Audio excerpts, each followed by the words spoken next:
If a normal Super Mini isn't going to be practical enough for you, then take note, because the Nissan Note, you see what I did there, could be the perfect car for you.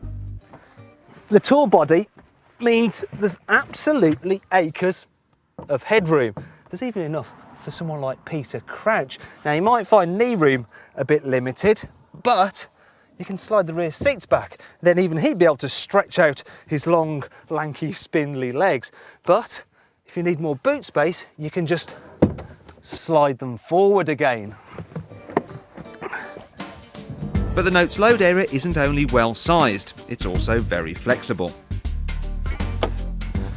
There's lots of practicality here in the front too. I mean, there's more secret pockets than you'll find in a magician's jacket. I mean, look.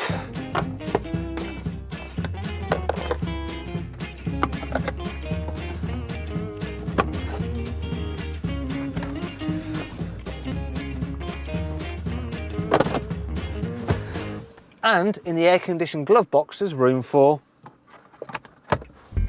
1, 2, 3, 4, 5, 6, 7, 8, 9, 10, 11, 12. 13 drinks cans. However, there's more to like about this car than just practicality. One of the first things you notice when you drive the Nissan Note is that it's surprisingly good fun. I mean, it goes around corners really, really well, and there's lots of grip. That's because it's got quite firm suspension. But don't worry, that doesn't mean that it's uncomfortable. It actually deals with bumps in the road extremely well. It's only the very worst potholes that bother it. Also, it's quite quiet, which is handy if you're the kind of person who needs to go up and down the motorway quite a bit. The Note is also really good round town. I mean, all the controls, they're nice and light, and you've got great all-round visibility. Plus, you sit quite high, which means you can see over some of the traffic.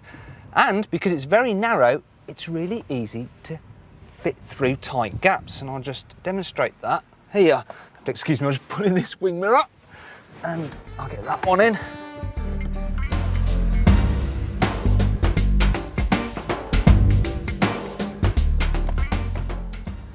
And that brings me on to this Nissan's downsides, because the trade-off for that narrow body is, if you just follow me into here, you'll see there's not really room for 3 abreast in the back there, not even for children. Now, I'll just open this door to show you some of the other problems. And you might find it difficult to get comfy in the front if you're either very big or very small, because you can't actually adjust the height of the driver's seat. This lever basically just alters the angle of the base, which isn't particularly useful. Also, there's not much adjustment in the steering wheel. You can only alter it for rake, not for reach.